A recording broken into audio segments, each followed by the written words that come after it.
gelaran Ummul al-Mukminin. Mendapat gelaran Ummul Mukminin. Baik. Jadi hal ini membawa bukti kepada kita bahawa tertolak yang mengatakan bahawa semua Sayyidina Umar bunuh anak perempuannya secara hidup-hidup. Dan ditegaskan sekali lagi, jika benar Umar mengikut jejak langkah tradisi jahiliah dengan menanam anak perempuan hidup-hidup, kenapa beliau membiarkan saja Hafsah membesar? Ini di antara perkara yang perlu untuk kita faham. Baik, soalan yang seterusnya yang perlu kena tanya adalah, adakah semua orang daripada Bani Tamim dan lain-lain terlibat dalam perbuatan ini? Jawapannya, berdasarkan penelitian yang dilakukan oleh alim ulama, khususnya sejarawan, bukan semua kalangan mereka yang melakukan perbuatan terkutuk ini. Bukan semua, setengah-setengah saja. Ada di kalangan mereka yang menjaga anak tersebut sehingga besar. Apabila sudah besar, mereka akan membawa anak-anak tersebut dan dibuat tawaran. Sama ada ingin mengambil semula anak-anak mereka atau membiarkan mereka sahaja. Maknanya, ada di kalangan orang Arab ni, yang dia jaga anak perempuan dengan baik, bila besar elok, ya, mereka akan membuat tawaran kepada orang lain untuk mengahwini ataupun ya menggalas tanggungjawab yang besar. Ini fakta yang perlu untuk kita faham, dan hal ini disebut dalam nukilan oleh Ustaz Abdul Salam. Tuan-tuan, siapa Ustaz Abdul Salam ni yang kita dah sebut beberapa, ini di antara tokoh ilmuwan yang boleh kita menjadikan ia sebagai sumber rujukan. Maknanya boleh jadi kita boleh rujuk dia lah, sebab dia di antara ilmuwan yang hebat dalam ilmu al-jarh wa ta'dil dan sebagainya. Dan setengah kalangan mereka membenci adat ini, bahkan mereka mengambil anak perempuan itu daripada bapa mereka untuk dipelihara dan menyelamatkan mereka daripada dibunuh. Kerana hal ini pernah terjadi kepada seorang tokoh yang bernama Sa'sa'ah bin Najiyah bin Uqal. Sa'sa'ah ni tuan-tuan, beliau ni di antara individu yang banyak menyelamatkan anak perempuan yang ramai anak bunuh ni di antara individu yang berjasa di kalangan orang Arab. Sehingga kan, ya, apabila Allah SWT mengutuskan Nabi SAW Rasul, beliau telah memiliki lebih 100 orang jaliah. Maknanya 100 orang yang duduk di bawah jagaan dia, pemeliharaan dia. Maknanya kata dia ni orang baik lah. Dia jaga anak perempuan dengan baik yang orang nak bunuh tu. Maknanya bukan semua perangai macam tu, ada yang baik. Seperti Sa'sa'ah bin Najiyah ni. Itu datukku yang menghalang pembunuhan dan menyelamatkan anak-anak perempuan daripada ditanam. Ini disebut dalam kitab Dirasat An-Naqdiyah oleh Abdul Salam bin Muhsin Al-Isa. Baik. Kemudian soalan yang seterusnya. Jika begitu, bagaimana dengan maklumat yang menyatakan bahawa kisah ini diperihal sendiri oleh Umar Al-Khattab? Maklumat ini tidak dapat didapati dalam mana-mana kitab sirah dan kitab sejarah yang muktabar sehingga menyulitkan pengkajian. Tuan-tuan, ini di antara salah satu ciri-ciri maklumat yang salah. Ya, apabila maklumat tersebut tidak dijumpai dalam kitab-kitab tarikh. Ya, dalam kitab-kitab tarikh tidak dijumpai. Dan itu membuktikan bahawa maklumat tersebut laisa sahih. Seperti mana saya pernah ulas tentang Bi'rul Idhiq. Ya, cerita tentang Rasulullah ludah dalam telaga Bi'rul Idhiq. Bila kita membuat carian, ya, tidak menjumpai dalam kitab-kitab tarikh yang muktabar. Ya, seperti Zarul Ma'ad, A'lamun Nubala, ya, Tarikh Al-Athar, ya, banyak lagi Bidayatu wan Nihayah Imam Ibn Kathir. Tidak menjumpai kisah-kisah yang penting ni. Jadi ini membuktikan kepada kita bahawa maklumat ni datang daripada mana? Tidak ada sanad pun. Kalau ada sanad, kita boleh cek siapa perawi tersebut. Baik. Jadi, kisah ni tak ada apa. Tidak dijumpai dalam kitab-kitab tarikh dalam muktabar. Kita, Ustaz, sempatkah Ustaz nak cek maklumat tu dalam kitab tarikh yang berpuluh jilid tu? Lah, kita hari ni ada maktabah syamilah. Kita hari ni ada teknologi yang canggih. Tuan-tuan boleh cari maklumat tersebut dengan sekelip mata saja, kalau pandai carilah. Okey, kalau pandai cari, memang tuan-tuan boleh cari maklumat tu dengan sekelip mata, beratus jilid, berpuluh kitab, tuan-tuan boleh cari dengan sekelip mata. Dengan tuan-tuan type beberapa perkataan ataupun beberapa poin-poin penting, tuan-tuan akan jumpa kitab dia duduk di mana maklumat tersebut. Itu penting. Sebab tu ada orang mempertikaikan, ni geng-geng ni muhaddis. Kan? Tak apalah. Hampa nak panggil aku muhaddis ke, apa nak panggil aku apa. Yang penting, aku dapat maklumat tersebut. Dia pun membuktikan ni geng-geng Maktabah Syamilah ni, geng-geng apa semua. Ini dia menolak ya teknologi pada hari ini ya, yang sebenarnya memudahkan umat Islam untuk mendapat maklumat yang betul. Baik, Ustaz Al-Aqad mengemukakan penelitian beliau selama ini. Kisah ini bercampur antara berbau dengan keraguan. Sekejap beliau ketawa dan sekejap beliau menangis. Ini saya sudah jawab sebentar tadi. Apa dia, tuan-tuan boleh tengoklah pada muka surat yang ke 190 ni. Hal ini dijawab dengan logik bahawa Sayyidina Umar ya tak logik ya Sayyidina Umar buat tanam macam tu sehingga kan anak-anak perempuan yang lain seperti Hafsah hidup macam biasa. Baik. Soalan yang lain, adakah maklumat daripada hadis yang menunjukkan perbuatan ini berdosa? Perbuatan ini berdosa? Nah, ini kaedah para ulama. Maknanya, adakah maklumat daripada hadis yang menunjukkan perbuatan berdosa ini? Maknanya, ada tak hadis lain yang, ada tak cerita lain yang mirip cerita ni? Tuan-tuan, ini kaedah ulama dalam disebut sebagai jama'u baina riwayat. Kumpul semua riwayat, mana riwayat-riwayat yang seakan-akan mirip dengan cerita ni. Baik, bila kita kumpul, rupanya ada satu kisah, ada satu riwayat daripada Al-Bazzar, bahkan dari Imam At-Tabrani dalam Mu'jam Kabir, Al-Haythami dalam Majmu' Zawaid, dan riwayat ini dinilai sahih oleh Nasruddin Al-Albani dalam silsilah as-sahihah. Maknanya ada cerita yang mirip macam cerita ni. Cerita dah macam mana? Baik, kita tengok. Diriwayatkan oleh Al-Nu'man bin Bashir, saya mendengar Umar Al-Khattab berkata, ditanya tentang firman Allah SWT yang bermaksud, dan apabila anak-anak perempuan mati ditanam, ditanya. Beliau berkata, Qais bin Asim menemui Rasulullah dan berkata, saya telah menanam 8 orang anak perempuanku pada masa jahiliah. Aku ingin menebus tiap mereka dengan seorang hamba. Saya juga merupakan seorang pemilik unta. Rasulullah berkata, tebuslah seorang dengan seekor binatang jika kamu mahu. Maknanya apa? Kisah ini bukan menunjukkan Omar yang tanam hidup-hidup. Bukan Sayyidina Umar. Dia tak melibatkan Omar pun. Yang melibatkan ini Qais bin Asim ni. Qais bin Asim ni yang dia mengadu kata dulu aku pernah bunuh anak perempuan. Bukan cerita tentang Sayyidina Umar. Dan cerita ni memang riwayat sahih. Sebab tu penting untuk kita melakukan jama'u baina riwayat. Mengumpulkan riwayat-riwayat yang mirip dengan cerita ni supaya kita dapat memahami kisah ini secara holistik. Secara keseluruhan. Makna secara keseluruhan. Baik, jadi kita ni bukan riwayat ini sahih tapi dia bukan melibatkan Sayyidina Umar. Sesiapa yang ingin mengaitkan dengan perbuatan Umar, secara otomatik terbatal. Mana siapa yang nak riwayatkan cerita tentang Sayyidina Umar tanam hidup, terbatal. Tak boleh, sebab tak ada riwayat. Baik, kemudian ada juga riwayat yang lain.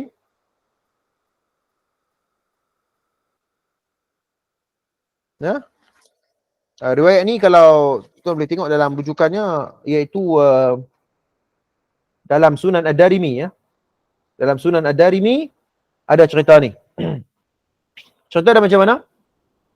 Al-Walid bin Nadir Ar-Ramli mengkhabarkan kepada kami daripada Saburah bin Ma'bad, daripada Bani Al-Harith, daripada Bani bin Abi Al-Haram, daripada Al-Laq, daripada Al-Wadin bahawa sesungguhnya seorang lelaki mendatangi Nabi SAW. Ia berkata, wahai Rasulullah, sesungguhnya kami pada zaman jahiliah menyembah berhala, membunuh anak kami.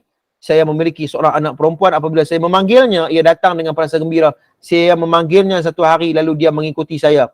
Kami berjalan sehingga melalui perigi keluarganya dan tidak jauh daripada rumah. Saya terus menolaknya ke dalam.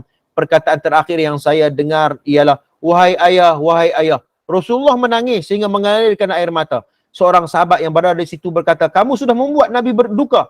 Nabi berkata, biarkan, beliau ada persoalan lebih besar daripada itu.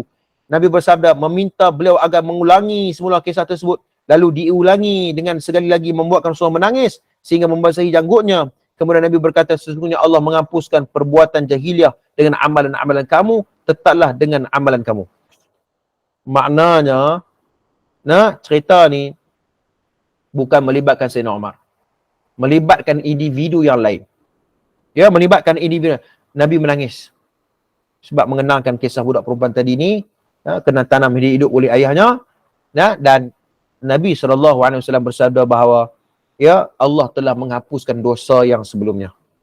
Bila mana mereka memeluk Islam, itu satu kehidupan mereka yang baru. Nabi beritahu dekat sahabat. Dan kisah ini tidak dikaitkan langsung melibatkan Sayyidina Umar Al-Khattab radhiyallahu anhu. Jadi hal ini memberikan kepada kita bahawa cerita ini tidak benar sama sekali, dan kalau kita membuat beberapa maklumat tambahan, rupanya kisah ini dinukilkan oleh Syiah Ar-Rafidah. Syiah Ar-Rafidah, mai daripada kitab Syiah rupanya. Jadi kita perlu berhati-hati dalam menukilkan kisah seumpama ini. Kita boleh tengok sendiri kesimpulan dia muka surat 192. Sayyidina Umar tidak pernah menanam anak perempuannya. Bani Adi bukan di kalangan keturunan yang banyak membunuh anak perempuan, bukan ada budaya buruk seperti ini. Dan Sayyidina Umar lebih terkenal dengan bijaksana, jiwa kepimpinan daripada zaman jahiliah lagi. Jadi orang kenal Sayyidina Umar ni disebabkan kepimpinan dia, kebijaksanaan dia. Apatah lagi apabila dia menjadi khalifah dalam Islam, kepintarannya dalam memimpin siasah, politik dan sebagainya, itu menurut ini itu diperakui oleh para sahabat. Wallahu a'lam. Itu cerita sikit berkaitan dengan Sayyidina Umar. Wallahu a'lam. Saya nak sentuh sikit pasal anak Sayyidina Umar. Anak yang kisah Sayyidina Umar rotan anaknya sampai mati. Kan? Betul ataupun tidak? Hal ini pernah berlaku ketika mana anak Sayyidina Umar. Ini diceritakan anak Sayyidina Umar melakukan kesalahan. Kemudian Amirul Mukminin sebat anaknya sendiri. Haflah, nama anaknya Haflah. Haflah sebat sampai 30 rotan, 40 rotan, 50 rotan. Kan? Kemudian bila kita cek balik cerita ni, rupanya cerita ni ada dalam kitab Al-Mawdu'at karangan Al-Imam Ibn Jauzi.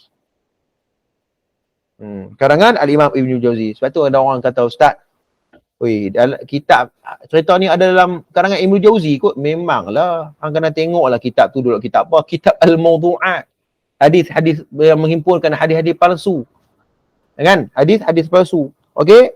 Dan para ulama apabila menilai hadis ni maudhu', palsu, dan Imam Darul Qutni mengatakan bahawa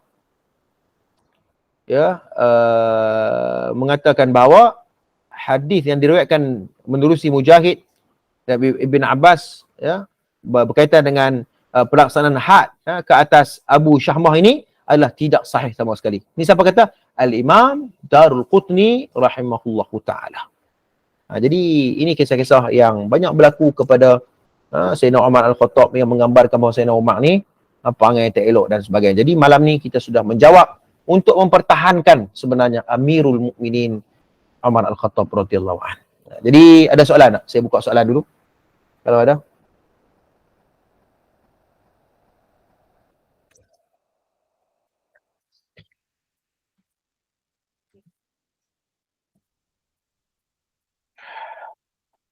Saya ada rasa macam tak pernah sihat malam ni. Bolehkah saya minta berhenti awal sikit?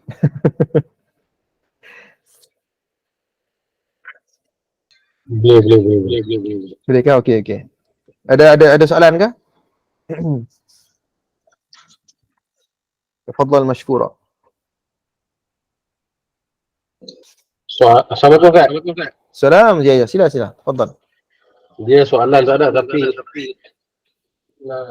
itulah nak kebanyakan ustaz-ustaz sekarang ni banyak bawa kisah ni. Contoh kalau ada ustaz sebelah utara tu, kalau cerita kisah Ummu Aiman gitu ya. Kisah seorang perempuan minum air kecil Rasulullah. Ada tak dia cerita tu? Adalah ustaz sebelah utara, ustaz saya tak mau sebut nama dia. Dia cerita Ummu Aiman ni minum air kencing Rasulullah. Ada juga. Banyaklah kisah tentang dia orang nak suruh buat maulid Nabi. Cerita orang pakai kopiah halaman capal tu ada kelebihan. Macam betul. Itulah cabaran bagi pendakwah kan.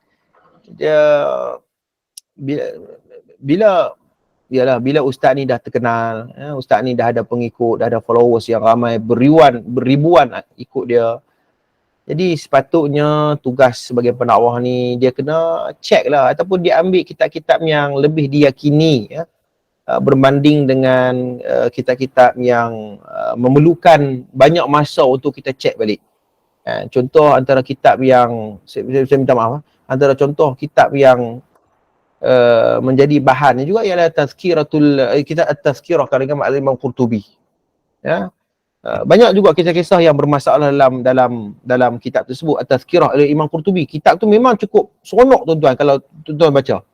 Ia menghidupkan hati kalau kita baca tu. Tapi sebenarnya kita kena pastikan, ya, kalau yang membaca itu ialah orang yang tahu tentang ilmu takhrij hadis, ilmu dirasat asanid, okeylah.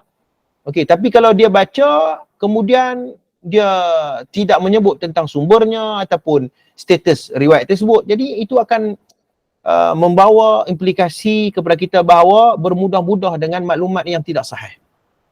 Kan? Jadi hari ini itulah cabaran pendakwah kita ataupun para penceramah kita, kena buat kerja sikitlah, kena buat homework sikitlah, supaya kita tidak menjadi fitnah kepada apa maklumat yang kita bawa, kan. Kalau silap tak ada masalah, tarik saja. Saya silap, minta maaf, saya tersilap membawa maklumat. Okey, saya baiki sekian. Habis cerita. Orang pun lagi hormat, kan. Orang lagi sayang kepada ustaz tersebut. Orang lagi hormat kepada pendakwah yang macam ni, kan. Kita bukan tahu semua, kan. Kita bukan tahu semua. Saya pun tak tahu semua. Macam Tuan Basir tanya beberapa soalan. Kadang-kadang saya pun tak tahu nak jawab. Saya tak ada maklumat itu, kan.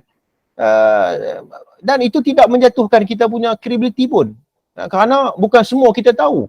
Bahkan lautan ilmu hadis cukup luas, tuan sekalian. Cukup luas, kan. Bahkan saya dalam pengajian saya pun, saya mungkin pandai sikit dalam kajian hak saya boleh sikit lah nak bahas dalam kajian dalam kajian saya dalam cabang ilmu hadis.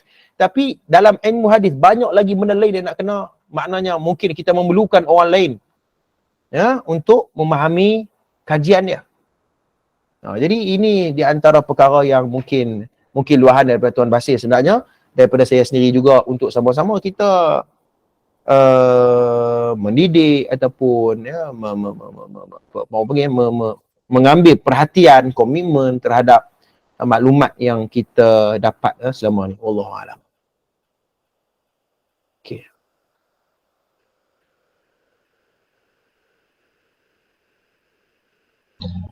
Kadang-kadang ni Ustaz, Ya.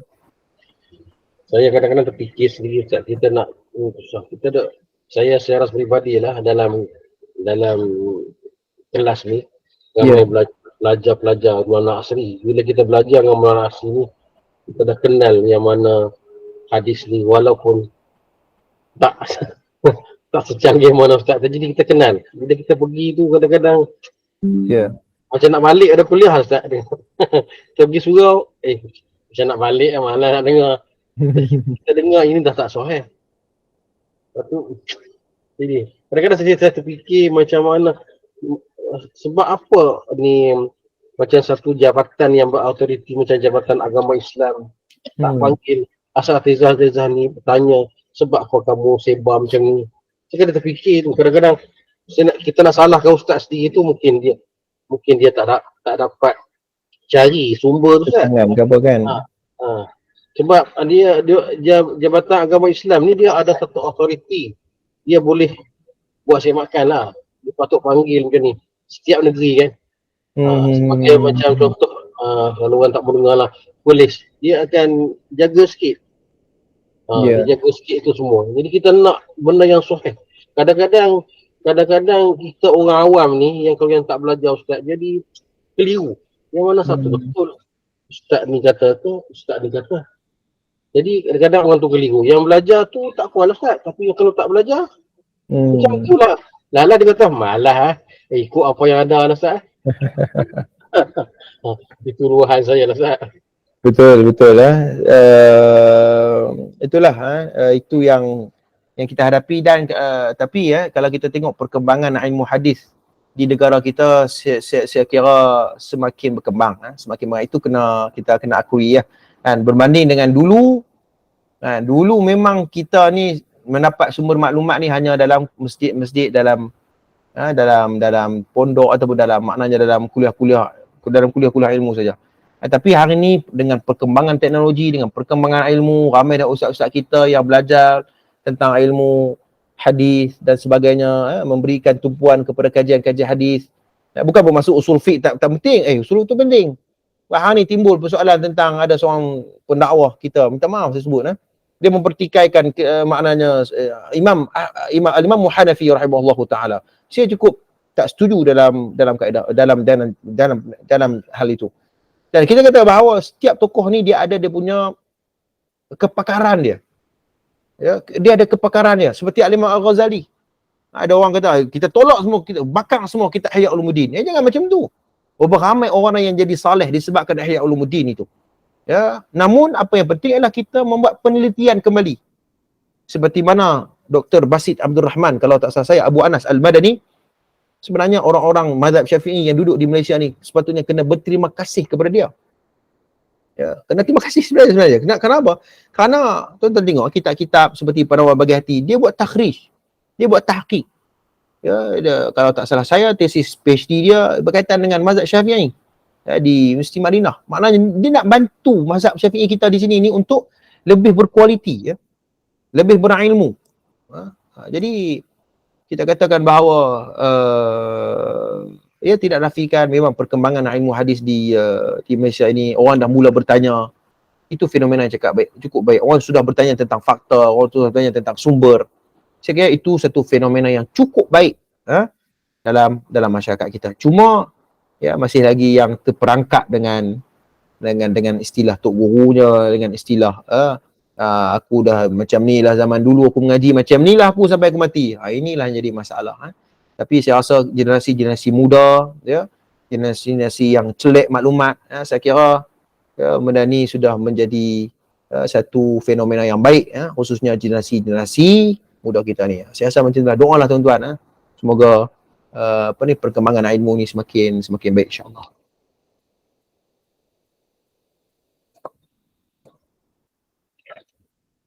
Saya macam nak pi satu lagi kisah tapi rasa macam tak larat dah hari ni. Sebab tadi lepas kuliah maghrib tadi terus saya bergegas balik untuk kuliah online. Jadi saya minta maaf saya berhenti awal sikit lah. Malam ni boleh ke tuan-tuan? Boleh saya boleh. Boleh. Okey. Terima kasih banyak tuan-tuan. Okey, terima kasih banyak. Okey, kalau tak ada apa soalan, kita jumpa lagi pada pertemuan akan datang, ya. Qul qouli hadza wa astaghfirullahaladzim wa li wa lakum. Assalamualaikum warahmatullahi wabarakatuh. Waalaikumsalam warahmatullahi wabarakatuh. Terima kasih Ustaz. Baik, sama barakallahu fiik. Baik, insya-Allah. Terima kasih Ustaz. Sama baik.